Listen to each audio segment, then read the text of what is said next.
بسم اللہ الرحمن الرحیم۔ السلام علیکم ناظرین کرام، پاکستان تحریک انصاف کے رہنما اور سابق اسپیکر قومی اسمبلی اسد کیسر صاحب کو دوبارہ گرفتار کر لیا گیا نامعلوم افراد کی طرف سے، وہ بھی آپ کے سامنے رکھتے ہیں۔ اور دوسری خبر یہ ہے کہ ARY نیوز کے سینئر اینکر پرسن اور صحافی چودھری غلام حسین صاحب کو ARY سے نکال دیا گیا ہے۔ کیوں نکالا گیا ہے؟ صابر شاکر صاحب نے اس کے اوپر ٹویٹ بھی کیا ہے، وہ بھی آپ کے سامنے رکھتے ہیں۔ اور اگلی خبر ہے جی، قاضی فیض عیسیٰ صاحب نے جو آج الیکشن کے حوالے سے فیصلہ دیا ہے، جس میں صدر پاکستان کے بھی دستخط تھے اور چیف الیکشن کمیشن کے بھی، اس کے اوپر انہوں نے میڈیا کے اوپر بڑی بات کی ہے اور صدر پاکستان کو بھی غداری کا مرتکب قرار دیا ہے، وہ بھی آپ کے سامنے رکھتے ہیں۔ ناظرین، سب سے پہلی خبر جو ہے وہ اسد کیسر صاحب کے حوالے سے ہے۔ سابق اسپیکر قومی اسمبلی اسد کیسر، پاکستان تحریک انصاف کے سینئر رہنما، ان کے بھائی نے دعویٰ کیا ہے، ان کے بھائی کا کہنا ہے کہ اسد کیسر صاحب کو ان کی رہائش گاہ سے گرفتار کر لیا گیا ہے۔ اور ان کے بھائی کا کہنا ہے کہ جو لوگ ان کو گرفتار کرنے آئے تھے اس میں پولیس بھی تھی اور کچھ سادہ کپڑوں میں ملبوس اہلکار تھے جو اسد کیسر صاحب کو اپنے ساتھ لے گئے ہیں۔ ناظرین، پشاور ہائی کورٹ نے اسد کیسر صاحب اور دوسرے پاکستان تحریک انصاف کے رہنماؤں کو کسی بھی کیس کے اندر گرفتار کرنے سے روکا تھا۔ اس کے بعد جو حکومت کی طرف سے ریٹ پٹیشن دائر کی گئی تھی سپریم کورٹ میں، جسٹس طارق مسعود صاحب نے اس کو حکم کو سٹیپ ڈاؤن کر دیا تھا اور کہا تھا کہ کسی بھی کیس میں گرفتار کرنے سے نہیں روکا جا سکتا۔ اسی کی وجہ سے اب اسد کیسر صاحب کو دوبارہ گرفتار کر لیا گیا ہے اور نامعلوم افراد نے بھی گرفتار کیا ہے۔ اب اسد کیسر صاحب تب ہی رہا ہوں گے جب کوئی پریس کانفرنس کریں گے یا وہ عثمان ڈار یا اس طرح کا انٹرویو شاید دیں یا ویسے ہی وہ اپنی بات پر قائم رہیں۔ اب ناظرین، اگلی خبر کی طرف آتے ہیں اور وہ خبر ہے جناب چودھری غلام حسین صاحب۔ چودھری غلام حسین صاحب ARY کے سینئر اینکر پرسن ہیں، انہیں ARY سے باقاعدہ طور پہ نکال دیا گیا ہے۔ پہلے کاشف عباسی صاحب کے متعلق بھی خبریں آتی رہی، لیکن ابھی تک کے ذرائع کے مطابق وہ جو ہیں اس وقت تک چھٹیوں پر ہیں اور چھٹیوں سے آئیں گے تو وہ پروگرام کریں گے تو پھر پتہ چلے گا۔ مگر چودھری غلام حسین صاحب جو ہیں انہوں نے ذاتی طور پہ بھی کنفرم کیا ہے کہ انہیں اس بات کا پہلے ہی اندازہ تھا اور انہیں جو ہے ARY سے واقعی نکال دیا گیا ہے۔ اور کیوں نکالا گیا ہے؟ ان سے کچھ مطالبات کیے گئے تھے، کیونکہ چودھری غلام حسین ARY کی پالیسی مکمل طور پہ تبدیل ہو چکی ہے، لیکن چودھری غلام حسین جو ہیں وہ جب سے عمران خان صاحب کی حکومت گئی ہے اس کے بعد وہ کسی حد تک جو ہے حق اور سچ کی بات کرتے رہے ہیں اور عمران خان کے حق میں بولتے رہے ہیں اور PDM کو کرٹیسائز کرتے رہے ہیں، تو اور اداروں کو بھی وہ کچھ ان کے بارے میں بھی باتیں کرتے رہے۔ تو اب ان سے مطالبہ پہلا جو کیا گیا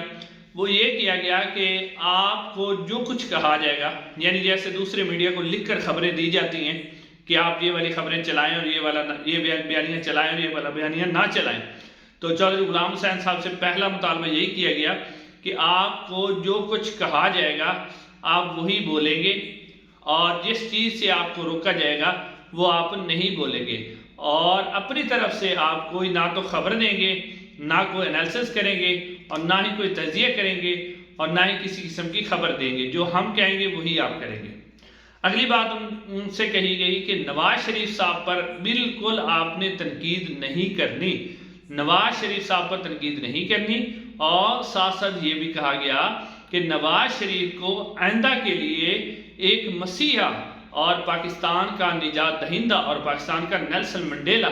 جو ہے وہ بنا کر پیش کرنا ہے اور مستقبل کا ایک لیڈر بنا کر پیش کرنا ہے۔ اس کے علاوہ انہیں کہا گیا کہ پاکستان تحریک انصاف اور چیئرمین PTI ان کے حق میں یا ان کی فیور میں یا ان کی سپورٹ میں آپ کوئی بات نہیں کریں گے۔ ہاں، ان کے خلاف اگر آپ پاکستان تحریک انصاف کی کوئی بات کرنا چاہیں تو اس چیز کی آپ کو اجازت ہوگی، لیکن پاکستان تحریک انصاف کی حمایت میں، سپورٹ میں آپ کوئی بھی بات نہیں کریں گے۔ اور اگلی بات انہیں کہی گئی کہ جو اسٹیبلشمنٹ ہے اور جو ہمارے سیکورٹی کے ادارے ہیں ان کے بارے میں آپ کسی قسم کی کوئی بات نہیں کریں گے اور نہ ہی ان کے کیے گئے کسی بھی فیصلے پر آپ اعتراض کریں گے، بلکہ جو فیصلہ بھی وہ کر دیں گے آپ اس کو سپورٹ بھی کریں گے اور اس کی تعریف بھی کریں گے۔ تو شاید چودھری غلام حسین صاحب کو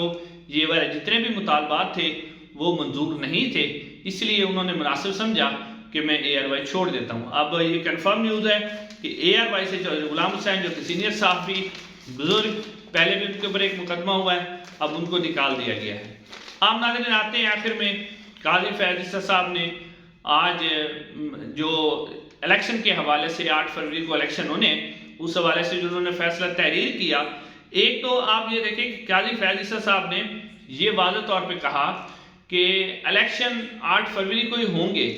اور جو لوگ بھی میڈیا کے اوپر بیٹھ کر انہوں نے میڈیا کو سختی سے منع کیا کہ میڈیا اس طرح کی شکوک و شبہات پیدا نہ کرے، اور نہ کوئی مائک لے کے بازار میں جائے کہ جا کے پوچھے کہ جی جو انتخابات ہیں یہ ہوں گے یا نہیں ہوں گے، تو شک و شبہ کا اظہار کوئی نہ کرے۔ اور اگر اس طرح کا کوئی میڈیا اس طرح کا پروپیگنڈا یا اس طرح کی کوئی افواہ پھیلاتا ہے تو انہوں نے ایف آئی اے کو کہا کہ آپ اس کے خلاف، پیمرا کو بھی کہا کہ بھرپور کارروائی کریں گے۔ اور دوسری طرف انہوں نے جو جس فیصلے کا ان کے ساتھ تعلق نہیں تھا اس کا بھی انہوں نے ذکر کیا، جو عمران خان صاحب نے 3 اپریل 2022 کو صدر پاکستان کو اسمبلی کی تحلیل کے لیے جو ہے بھیجا تھا، اور صدر پاکستان نے اسمبلی تحلیل کر دی تھی، تو اس کو بھی انہوں نے غیر آئینی اور غداری کا مرتکب قرار دیا کہ آئین کی جو خلاف ورزی ہوئی ہے وہ غداری کا مقدر۔ پہلے ناظرین میڈیا کی طرف آ جاتے ہیں۔ قاضی صاحب نے کہا کہ میڈیا کو ایسا نہیں کرنا چاہیے، ویسے ٹھیک حکم دیا قاضی فیاض صاحب نے، یہ ان صحافیوں، ان میڈیا پرسن اور وہ جو نون لیگ کے حمایتی تھے ان کے منہ پر یہ بہت بڑا تھپڑ ہے۔ کیسے تھپڑ ہے؟ کیونکہ یہی والے جو صحافی تھے نا، جب پنجاب اور کے پی کے اندر جسٹس عمر عطا بندیال صاحب نے الیکشن کا اعلان کیا تھا تو یہ کہتے تھے کہ ہم کس طرح الیکشن کروا لیں، الیکشن تو نہیں ہو سکتے کیونکہ پاکستان کے پاس پیسے ہی نہیں ہیں، فنڈ نہیں ہے، یعنی یہ اس طرح کی باتیں، فنڈ نہیں ہے، پیسے نہیں ہے کہتے تھے۔ پھر کہتے تھے جی سیکورٹی کے حالات، لا اینڈ آرڈر کے حالات ٹھیک نہیں ہے، ملک کے اندر دہشت گردی ہے، تو کس طرح الیکشن کروا دیں۔ اور پھر یہ کہتے تھے کہ کس طرح ایک شخص کے کہنے، عمران خان کے کہنے پر ہم الیکشن کروا دیں، کیوں الیکشن کروا دیں۔ تو آج وہی جو ہے ان کا منہ بند کیا قاضی فیاض عیسیٰ صاحب نے۔ تو ناظرین قاضی فیاض عیسیٰ صاحب ایک اور بات بھی نہایت ادب سے ان سے گزارش ہے کہ میڈیا کے اوپر یہ اس لیے آتا ہے کیونکہ اسی کمرے کے اندر، اسی سپریم کورٹ کے اندر جو ہے پہلے بھی ایک چیف جسٹس نے یہ فیصلہ دیا تھا کہ کے پی کے اور پنجاب کے اندر الیکشن ہوں گے، لیکن اسی فیصلے پر عمل درآمد نہیں ہوا تھا۔ تو اس وجہ سے میڈیا کے اندر شکوک و شبہات ہوتے ہیں کیونکہ اسی عدالت کا حکم پہلے نہیں مانا گیا۔ تو اب دوبارہ